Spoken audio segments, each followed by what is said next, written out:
Kalian bikin Orang acara Islam sendiri. sudah biasa begitu Pak, dari zaman Muhammad, nggak Muhammadnya, nggak Habib Risiknya, nggak siapa saja, nggak Ustadznya, memang begitu Pak. Orang Islam mah nggak usah diragukan lagi kebiadaban. Kaca tadi Pak Mereka tuh Paul. percaya kalau mereka bisa ngacau kita, itu mereka dapat upah, orang Islam itu. Makanya mereka taruh toa di depannya gereja, itu mereka bangga karena mereka dapat pahala. Itu ajarannya Islam begitu Pak.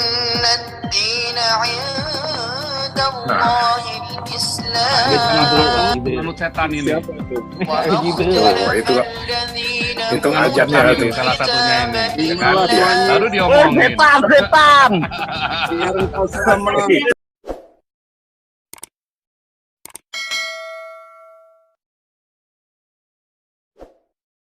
Ya, Sawangan Depok, silakan.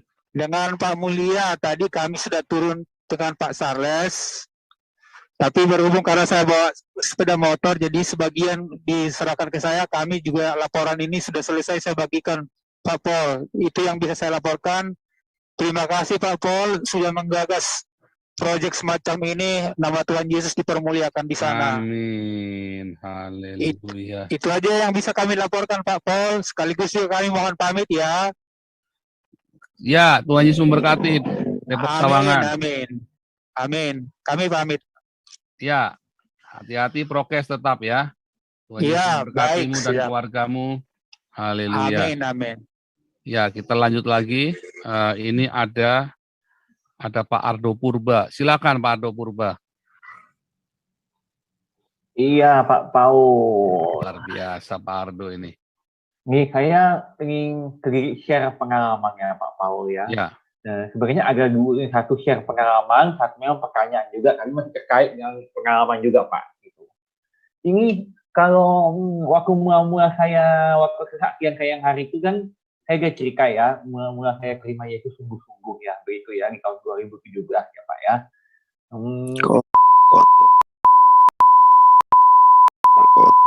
Saya kayak mongol, baru kesaksian lainnya ke gereja setan gitu Pak. Tentang bagaimana mujizat terjadi. Lanjut nih Pak Tambunan, silakan.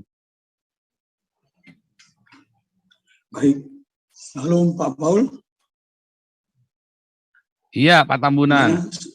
Gimana suara saya? Bagus? Ya, bagus. Baik.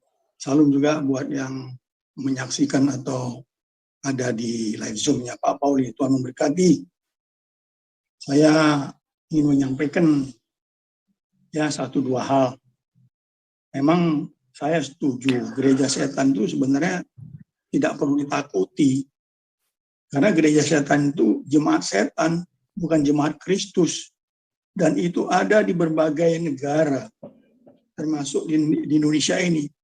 Yang penting adalah kita harus mengenal ciri dari gereja setan tersebut. Di antaranya kan dapat dilihat dari iman mereka, dari ritual-ritual yang mereka lakukan. Itu semuanya aneh. Semuanya bertolak belakang dengan yang ada di gereja Kristus Tuhan. Itu ciri yang paling. Biadab kamu, biadab kamu, biadab kamu. Kamu manusia biadab, setan kamu.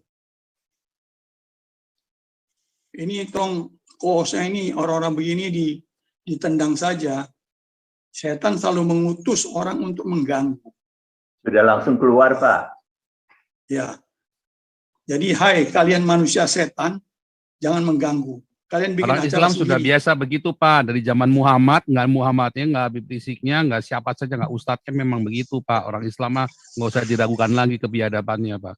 Nggak usah dimaki-maki juga. Memang sudah begitu kelakuannya orang Islam. Saya harus katakan itu.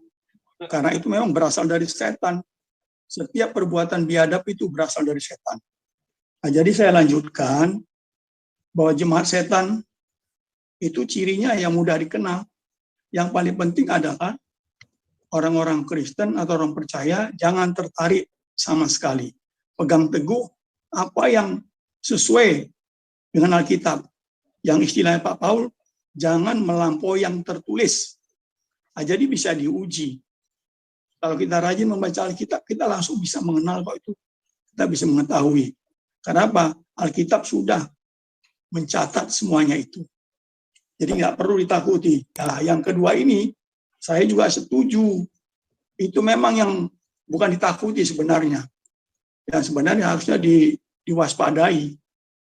Karena apa? Berdasarkan fakta-fakta yang membumi, karena ini terjadi di seluruh dunia, terutama gerakan atau aksi-aksi anarkisme, terorisme yang terjadi selama ini di seluruh dunia, itu berlatar belakang jihad fisabilillah. Kata mereka sesuai dengan perintah agama. Jadi sekali lagi, ini dasarnya jihad fisabilillah yang mereka percayai sesuai dengan perintah agama. Nah, jadi satu-satunya agama yang melakukan jihad fisabilillah yang memang secara literatur itu agama Islam. Kita sudah tahu bagaimana kekejaman yang mereka lakukan dengan satu tujuan mereka adalah berbuat amal, perbuatan baik yang mendatangkan upah. Itu kata mereka ya, kata mereka menurut kita mereka. Upah di surga 72 bidadari kaca, sebelum itu kaca. tadi kalau mereka tadi bilang tadi di tempat kita, itu juga dapat upah tuh Pak mereka Pak. Ya, ya bidadari kaca Ya, tadi Pak mereka Paul. percaya kalau mereka bisa ngacau kita, itu mereka dapat upah orang Islam itu.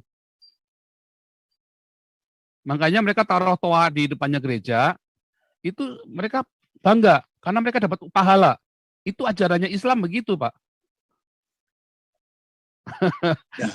Makanya Ya, ingat nggak itu setiap yang- kali kita ibadah tiba-tiba dia pasang toa Allah gitu kan.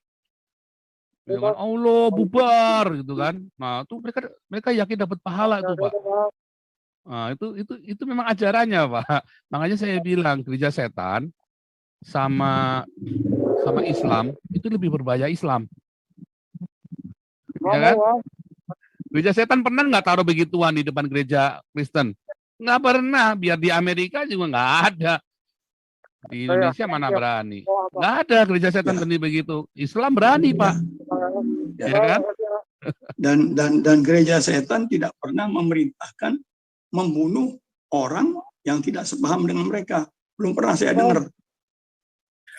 Ya, sedikit dari pemahaman saya tentang gereja setan ya. Sebenarnya gereja setan itu ada untuk orang Kristen. Dan untuk di Islam itu gereja setan itu sinonimnya itu adalah ajaran setan. Maka dari itu, ya namanya perbuatan-perbuatan setan, iblis, Lucifer itu sama. Itu yang tidak disukai oleh Tuhan Yesus atau Tuhan Allah Bapa di surga. Apa ciri-ciri orang yang sudah terkena setan atau tergoda iblis? Adalah salah satu perbuatan-perbuatan manusia itu dari mulut kotor, bebal, dan itu menjadi keras tengkuk yang sekarang-sekarang ini yang dialami oleh negara kita. Banyaknya para penghujat-penghujat, pemimpin-pemimpin, raja-raja, sehingga ini yang tidak disukai oleh Tuhan Allah. Maka akan terjadilah yang tidak disukai Tuhan untuk manusia, orang-orang yang mulut kotor, yang berdosa. Nah, ini yang bisa saya berikan sharing untuk kita malam ini. Namun, kita tetap berhati-hati bahwasanya semua umat manusia memiliki mulut yang bersilat lidah, yang akan merusak keimanan. Saya bisa ambil keimanan orang-orang Kristen. Tentunya kita jangan terpancing setiap apa ujaran-ujaran yang mulut-mulut kotor. Tuhan pasti membela kita dan Tuhan tahu apa yang mereka bicarakan bahwa yang tidak disukai oleh Tuhan Allah. Pasti bahasa mereka ada ajab yang datang, malapetaka akan turun pada orang-orang itu.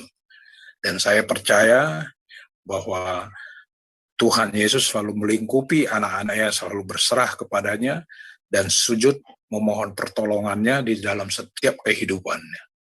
Dan kita berjaga-jaga bagaimana Tuhan perintahkan, kita tetap berjaga-jaga dari musuh-musuh di dalam dunia ini adalah musuh-musuh kita yang bukan seiman kita. Nah, itu tadi saya bilang iblis datang mencuri dan membinasakan. Siapa yang dicuri, siapa yang dibinasakan? Itulah orang-orang yang biadab. Itulah yang memiliki mulut kotor, yang mempunyai pencucian otak sehingga dia rusak di dalam pemikirannya, membuat yang tidak disukai oleh Tuhan di muka bumi ini. Itu masukan dari saya sebagai sharing malam ini buat kita semua yang ada di grup ini. Terima kasih, Pak Paul. Oke, lanjut lagi. Ada lagi nggak? Tadi.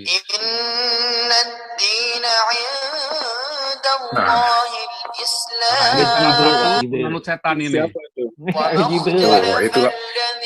Itu ajarnya itu. Salah satunya ini. Ya kan? Baru diomongin. Setan. Biar engkau sama. Itulah dia. Biar Pak Paul. Setan Itulah dia Pak Paul. Tahu setan Itulah dia Pak Paul. Akhirnya manifestasi. Jadi ini contoh nyata. Jadi kita bisa buktikan ya. Jadi kita buktikan. Kita rekam dan kita viralkan. Biar kita bisa memframing bahwa ini contoh-contoh bukti nyata. Setan berkarya dan bekerja. Ya. Jadi kita harus karena anak ya, agar kita, karena anak-anak Tuhan berbicara itu setan akan keluar. Setan keluar. Dia pasti kegerahan. Dia kegerahan. Kegerahan, kepanasan setan-setan. Dia beneran. Iya. Jadi memang langsung dibuktikan nih ya bahwa ternyata memang betul. Itulah setan yang aslinya itu tadi. Iya, betul Pak. Jin. Betul Pak Paul.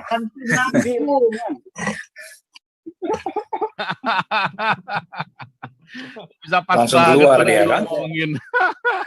Pak Paul bicaranya tepat. Jadi yang paling biarkan. Amin. Jadi biar kita bisa tetap kita berjaga-jaga. Tetap kita berjaga-jaga. Yang paling menakutkan kita itu adalah anak-anak kita yang hidup di Indonesia ya, setiap hari bergaul, mendengar. Nah ini yang harus dilindungi mereka nih, generasi muda kita. Kasihan kan kalau saya dengar anaknya Pak Paul tiba-tiba nyebrang keluar dari keyakinan orang tuanya, kan menyedihkan sekali itu. Nah ini gimana kita melindungi anak-anak kita ini? Bawa ke gereja, baca Alkitab. Itu. Jadi mereka mengetahui bagaimana mereka bisa menolak hal-hal yang tidak benar, tidak baik berdasarkan Alkitab lagi. Nah, yang tadi saya bilang tuh Pak Paul di 1 Yohanes 4 itu bagus tuh dibaca tuh mengenai roh Elohim dan roh Antikristus tuh. Di situ di ayat 2-nya ya. Demikian kita mengenal roh Elohim. Setiap roh yang mengaku bahwa Yesus Kristus telah datang sebagai manusia berasal dari Elohim. Dan setiap roh yang tidak mengaku Yesus tidak berasal dari Elohim, roh itu adalah roh Antikristus. Dan tentang dia telah kamu dengar bahwa ia akan datang sekarang ini, dan ia sudah ada di dalam dunia. Kamu berasal dari Elohim anak-anakku, dan kamu telah mengalahkan nabi-nabi palsu itu. Sebab roh yang ada di dalam kamu lebih besar daripada roh yang ada di dunia ini. Jadi anak-anak kita harus kita lindungin tuh, bapak-bapak sekalian, ibu-ibu. Ajarkan mereka baca Alkitab, bawa mereka ke gereja. Itu aja solusinya. Kalau kita udah paham, udah dewasa, udah bisa mengerti. Ya tinggal bagaimana kita jangan tersesat dengan pemikiran-pemikiran yang menggiring kita keluar dari Kristus saja. Tapi kalau anak-anak ini murni, kalau dia terus ditanamkan, dia akan kokoh, kuat. Besarnya dia nggak khawatir lagi. Mereka akan selalu kembali kepada firman Tuhan. Begitu Pak. Masuk.